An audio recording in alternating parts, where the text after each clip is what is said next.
E agora voltamos novamente à conversa com o José Garrido, onde ficámos. Este é o segundo episódio. Vamos então agora ouvir e ver o que o José Garrido tem para nos dizer na continuação do primeiro episódio que nós já tivemos a oportunidade de ver e ouvir. José Garrido, relativamente aos Anunnaki, além dessa cabeça gigante e da pirâmide também que descobriu, que vestígios mais é que há dos Anunnaki aqui mais evidentes aqui em Portugal? Eu encontrei várias coisas interessantes. Eu estava a ver se via aqui a minha cábula.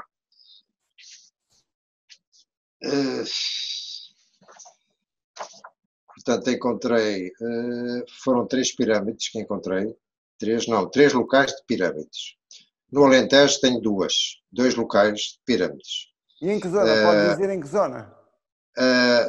No Alto Alentejo, eu posso dar as latitudes onde elas estão. 40 graus e 12 minutos norte, 7 graus e 20 minutos oeste. Como isto é gravado, as pessoas podem tirar notas, claro. Verificar. A segunda foi 39 graus e 54 minutos norte, 7 graus e 11 minutos oeste. Finalmente, o que achei interessantíssimo foram 2 pirâmides.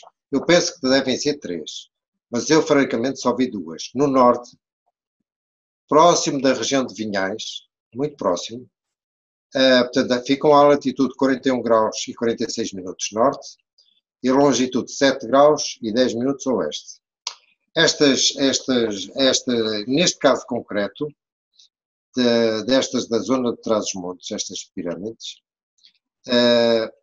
são muito interessantes porque estão sobranceira de um rio. E estas 2 pirâmides, uma delas pelo menos está muito sobranceira ao rio, e uma delas em frente, na montanha em frente, tem desenhado em toda a encosta como se fosse um petroglifo, mas é como se fosse um relevo em a forma de uma serpente.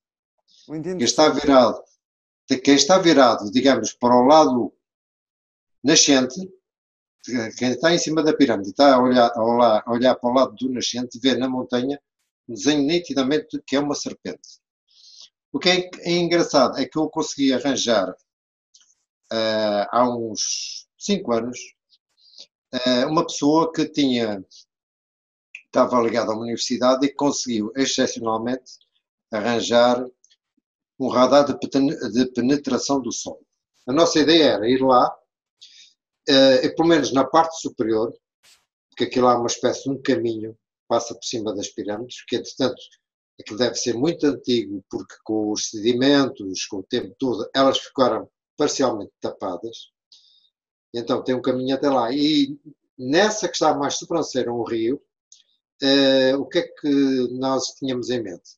Colocar o radar de penetração do Sol e começar a descer a encosta até ao rio. O desagradável é que apareceu lá uma pessoa, que não sabemos quem era, de caçadeira na mão, a dizer que aquilo era terreno dele para a gente sair de lá para fora. E nós não dissemos mais nada. Acabamos por não fazer nada e viemos embora. Nem sabemos se Não aquilo era conseguiram terreno captar imagens. Não conseguimos nada, absolutamente nada. O que é lamentável, porque há coisas que devia ser de interesse público, mas já sabemos que nós, infelizmente, os latinos... E a nível de arte, a nível de outros objetos, esculturas, cerâmica? Tem havido coisas interessantes. Eu, por exemplo, eu estava a ver uma coisa que as pessoas pensam que isto é, desculpem o termo, mas eu sou sincero, eu sou terra a terra. Pensam que isto é treta, mas não é treta. Nós temos aquilo em Portugal que chama-se a Cruz Pátia, que era, digamos, a cruz que foi utilizada pelos templários que vieram para Portugal. A Cruz Pátia aparece em todas as estátuas dos Anunnaki. A origem da Cruz Pátia é nos Anunnaki. Uma das apresentações que eu fiz em Lisboa, as pessoas ficaram todas maravilhadas, porque nunca ocorreu às pessoas que isso fosse possível. Portanto, vê-se, eles utilizam, muitos deles utilizam como se fosse pendurado ao pescoço, um fio com uma medalha que tem a Cruz Pátia. É muito interessante, muito interessante. que é É exatamente engraçado a que eu não sei cruz. se já reparou, no Castelo de São Jorge, pronto, eu como Sim, já me interesso há muito pela história antiga da humanidade, uma das coisas, um dos símbolos que os Anunnaki também tinham, era nas braceletes, eram os crisântemos, que é sim, usado como o emblema imperial japonês. sim, E na entrada, na verdade é que na entrada do Castelo de São Jorge está exatamente esse crisântemo. exatamente isso. É exatamente. Eu achei muito Eh, curioso e disse, mas de onde é que isto veio, não é? o caso da Cruz Pátria representa tudo o que existe e também a força criadora do cosmos. Ou seja, as Isso é quatro que é grandes interessante. forças, é isso? Exatamente. E foi símbolo da Casa de Borgonha, de que faziam parte os ducados de Portugal e da Galiza, e os condados de Leão e Castela. Isso também é interessante. Portanto, supostamente podem ter sido descendentes dessa linhagem. Podem ter sido descendentes dessa linhagem. E isto tem a ver com o maestrado que existe também em Espanha, relativamente aos. Não é só aos templários, Sim. aos. Ai, escapa-me. Mas é mais conhecido pelos templários, essa região. É, sim, mas não só. Estava a ver se me recordava, desculpa lá. É tanta informação. Não há problema. Eh, É um povo que. O maestrado em Espanha tem precisamente o feitio na parte dos 4 pontos. Os 8 pontos, corresponde precisamente a isso. Eu agora não me recordo. É muito conhecido, mas não me recordo. Foram perseguidos como os templários. Ah, sim, sim, sim, já estou a ver. Foram queimados e viviam nas grutas de França. Exatamente. Portanto, toda a história deles, que eles fugiram do sul de França para a Espanha, para a zona da Catalunha. A Catalunha, vamos lá ver se a gente deixa-se de fantasias, porque isto infelizmente tem tudo a ver com política. A Catalunha não tinha população e foram eles que criaram a população da Catalunha. Ou A seja, zona da Catalunha colonizaram aquela região, é isso? colonizaram aquela região e foram eles que trouxeram para Eram a os Península cátaros. Ibérica Agora os lembrei-me da cátaros. palavra. Eram os Sim, cátaros, é isso? os cátaros, exatamente. E foram eles que trouxeram para a Península Ibérica a transumância, porque eles não comiam carne, faziam um negócio de carne, que era diferente, e das peles dos animais. Portanto, a transumância foi trazida para a Península Ibérica pelos cátaros. E eles sedentarizaram-se em toda a região, digamos, dos Pirineus, para baixo, até à Catalunha, até à zona de mais ou menos Málaga. Ali não havia população nenhuma, havia lá meia dúzia de árabes que ocuparam aquela região, mas aqueles eram entrepostos que não interessavam a ninguém, porque eles não tinham comércio. Naquela região não havia comércio, não havia população, e portanto os cátaros ocuparam aquela zona. Daí que Acha o que dinheiro. havia alguma relação entre os cátaros e os Anunnaki, então? Havia. Não sei porque a cruz pátria do maestrado, daquela zona que eles ocuparam, coincide uma das pontas. Uh, a cruz em si é a cruz pátria dos Anunnaki, tal e qual. Essa é que é mesmo perfeita. E as duas, há duas pontas que, ligando a linha reta às duas, vai ter ao convento de Cristo de Tomar. Isso é que é Ah, sim. interessante. Muito interessante. Portanto, na minha opinião, os cátaros tinham muita troca de informação com os templários. Deviam ter, de certeza. Porque os pontos para onde eles passam, o cruzamento das linhas das cruzes, são uma série de pontos que também há castelos templários. Sim. Isto Isso estava tudo portanto, ligado, não é? Os cátaros, eu os tenho a impressão que templários. eles estavam ligados, exatamente. Uh, em princípio, seria isso, não é? E em relação a. Eu descobri no Museu do Homem em Paris uma figura muito estranha que foi encontrada aqui em Portugal. Portugal não, na zona da Lusitânia, perto do castro de Candadela, que era a antiga Lusitânia, fica perto de Ávila, do lado espanhol, muito próximo de Ávila, uma imagem que deve ter, eu depois vi as dimensões dela, deve ter uns 15 centímetros, de um homem alado, com uma cabeça alongada. E eles dizem, isto foi publicado, como é que eu descobri? Isto foi publicado por um francês, Christophe Bonneau, num livro que ele publicou que se chamava Les Divinités Indigènes de Véronique. E ele, que depois também relaciona esse objeto com um outro idêntico que foi descoberto em Conímbriga. Eu nem sabia. Tinha sido descoberto um objeto idêntico em Conímbriga. Eu tentei descobrir onde é que estava esse objeto e, como sempre, as coisas desaparecem, não é? Isto é como aos crânios alongados dali próximo de Lisboa, que descobriram, que ninguém sabe deles, mas que existem documentos sobre isso e desenhos e fotografias sobre isso. Mas eu depois, há uns anos, eu estive em Paris e eu gosto muito de visitar o Museu do Homem. Agora tem outra designação. E eu vi lá essa figura. Dá a impressão que eles agarraram quem descobriu aquilo e levou, não é? E está exposta no Museu do Homem, mas não tem uma legenda. Diz só, descoberto na Península Ibérica, não diz mais nada. E foi através deste senhor, que era um arqueólogo, que é Christophe Bonneau, que eu descobri que existia essa figura e que existe uma outra que foi descoberta em Conímbriga, que é idêntica. Portanto, haveria então uma conexão entre Conímbriga ou os habitantes de Conímbriga com... Mas Conímbriga é muito mais recente do que o objeto em si. Claro, claro. Ou alguém encontrou o objeto, ou então perdurou na época romana, pode ter perdurado o mesmo culto. Claro. Isso nós não sabemos, não é? Porque nós sabemos que houve muitos cultos que, digamos, permaneceram durante milénios. Sim, em civilizações que vieram umas atrás de outras. Mas não há nenhum estudo aprofundado sobre isso. Que eu saiba, não existe nenhum estudo aprofundado sobre isso. Portanto, em relação... Sim.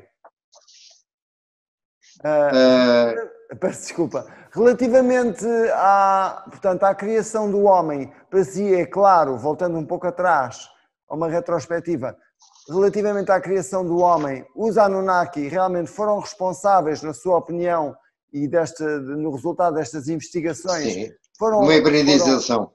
Diga.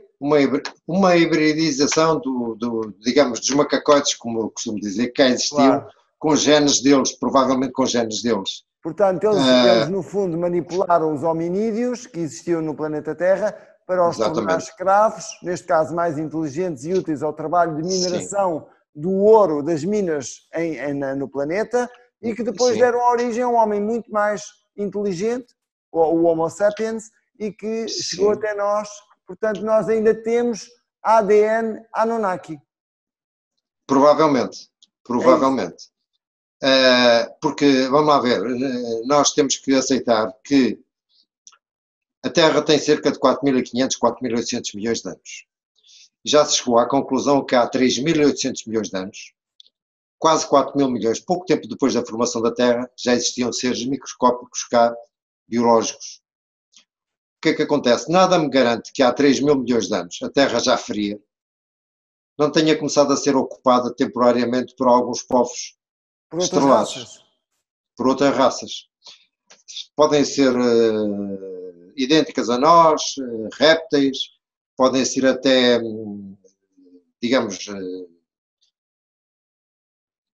pessoas autorreplicantes. O que é engraçado é que eu agora estava a falar nisto e estava-me a lembrar que houve dois investigadores, que era uma universidade do Cazaquistão, que era Vladimir Sherbek, tem um nome assim esquisito, que é um geneticista, e um astrofísico, Maxim Makukov. Esses dois fulanos, o que é que tiveram a investigar o ADN, e o que é uma coisa interessante que eles disseram. O ADN, considerado como um SETI biológico. É um código matemático, o ADN, não pode ser explicado pela evolução natural, que tem uma assinatura inteligente.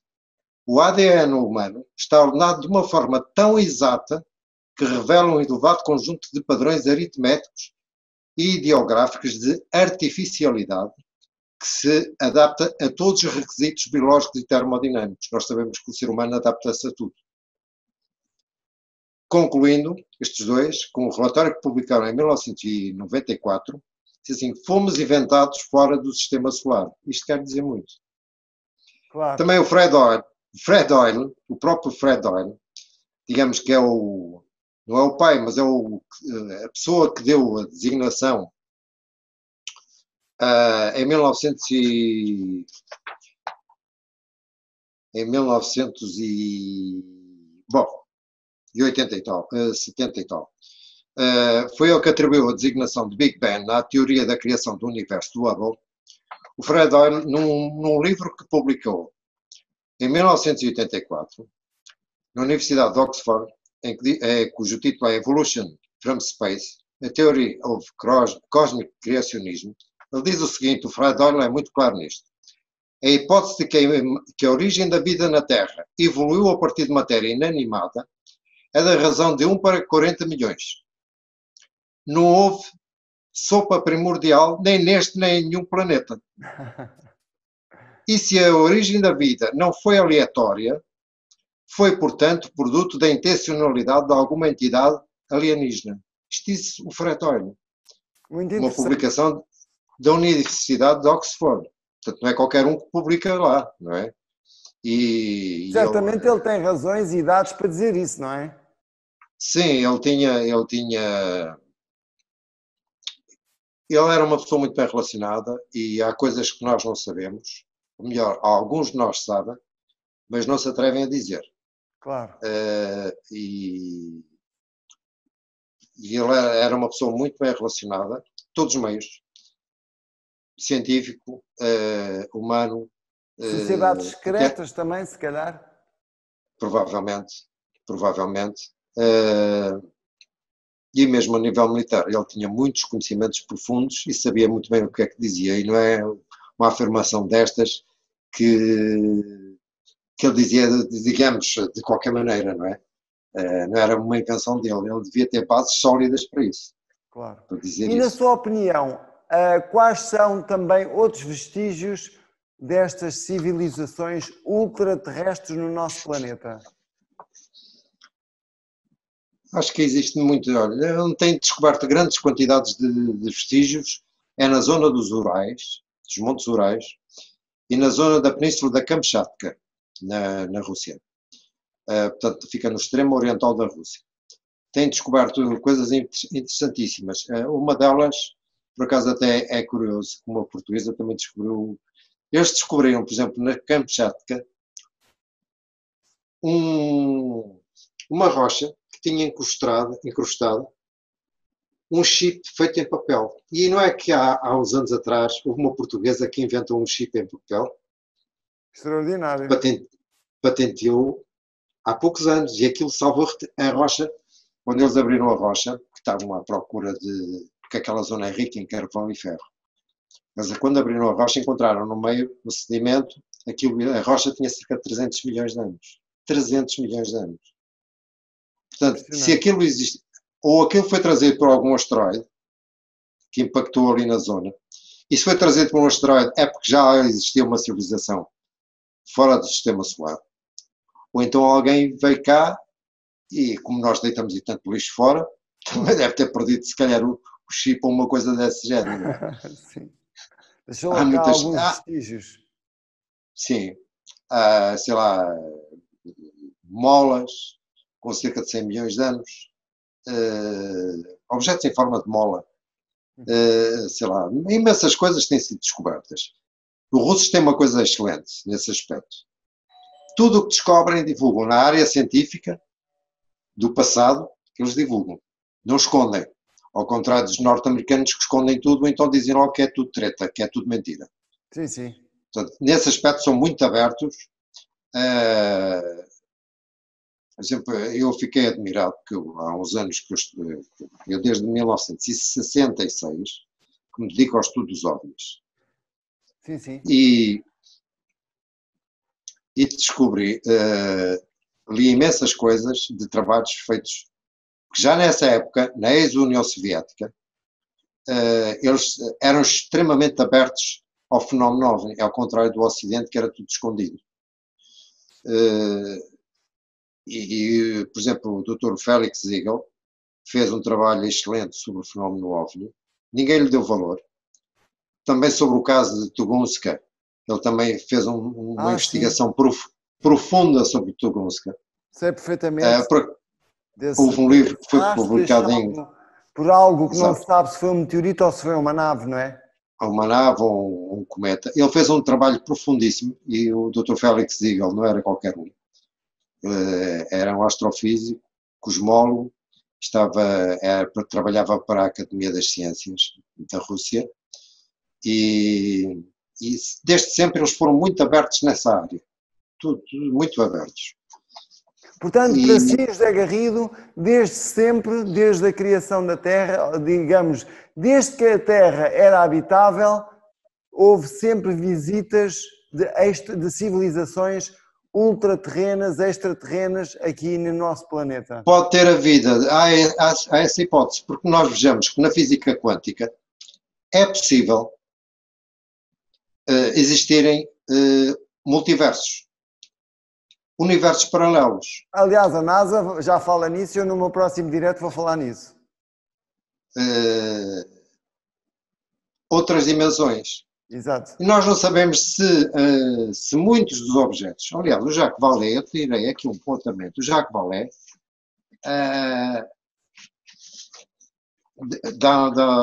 eu por acaso não tenho aqui, mas o Jacques Vallée disse mesmo que provavelmente os OVNIs e seus tripulantes eram oriundos de outras dimensões. O Jacques Vallée, que tem um currículo excepcional, disse isso. E ele ainda acrescentou outra coisa quando foi aqui quando ele esteve no Porto, em 2003, na Universidade de Fernando Pessoa.